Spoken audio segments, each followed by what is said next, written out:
Takže nachádzam sa v horskej dedine Šumpiac na Horehroni. Dneska si idem vyšľapnúť na môj obľúbený vrchol Kráľovú hoľu, ktorá je niekde tuto. A bol som tam už v podstate viackrát na bicykli, na peši, aj na bežkách. Dneska však mám premiéru na skialpových lyžiach. Poďme teda na to. Auto je možné zaparkovať v centre dediny alebo na parkovisku v zátačke pri Kráľovholskej chate, odkiaľ je už možné postupovať na lyžiach po modro značenom turistickom chodníku.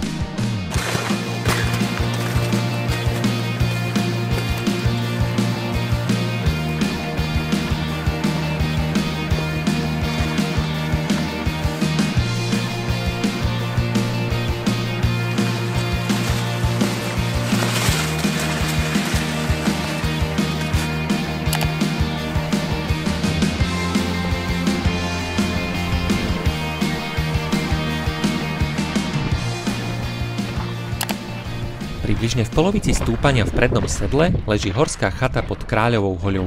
Budova bola pôvodne garážou pre ratrak obsluhujúci vysielač na Kráľovej holi, v roku 2015 sa začala rekonštruovať a dnes je z nej celoročne otvorená horská chata. Ponúka občerstvenie, niečo pod zub aj možnosť ubytovania. Takže v prednom sedle sú dve možnosti, ako pokračovať ďalej na Kráľovú hoľu. Po modrej turistickej značke strmšie hore, alebo teda potom po ceste, ktorou ja dneska prídem dole kopcom. Takže dá sa to skombinovať na taký pekný okruh. Jedem.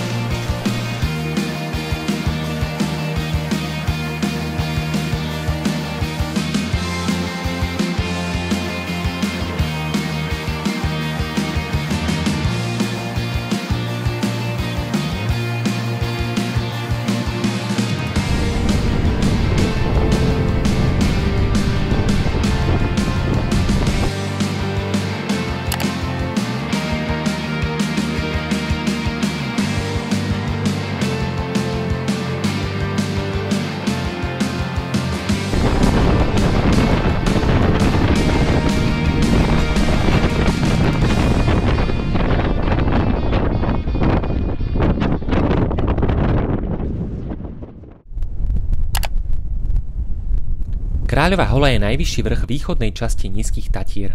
Je prameniskom 4 veľkých slovenských riek: Váhu, Hrona, Hnilca a Hornádu. Strom zelený tu síce nenájdete, od roku 1960 je tu ale televízny vysielač.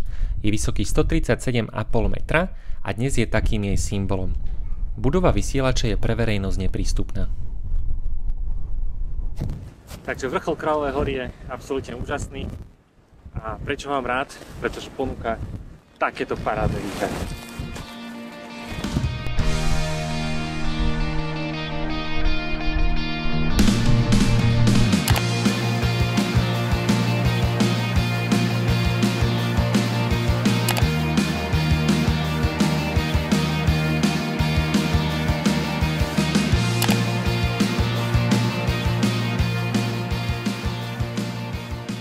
V návštevnom poriadku Národného parku Nízke Tatry je pre skialpinizmus na Kráľovej holi vyhradený areál ohraničený cestou, lesom a hrebeňom Vyšnej Rovienky.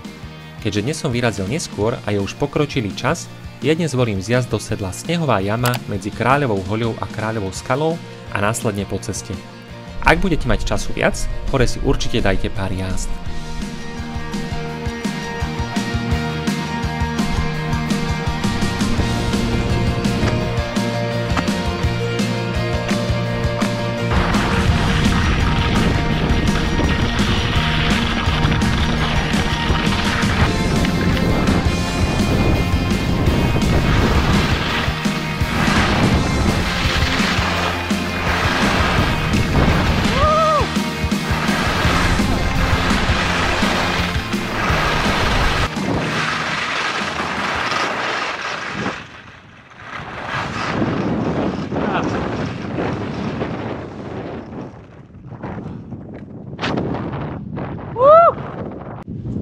Tam má diel pekné uličky.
Lyžiarska túra na Kráľovu holu je orientačne aj technicky nenáročná, vhodná aj pre začiatočníkov či rodiny.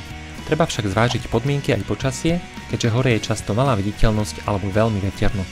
U mňa to dnes bola tá druhá možnosť, ale napriek tomu som si užil výhľady na Tatry aj dobrú lyžovačku.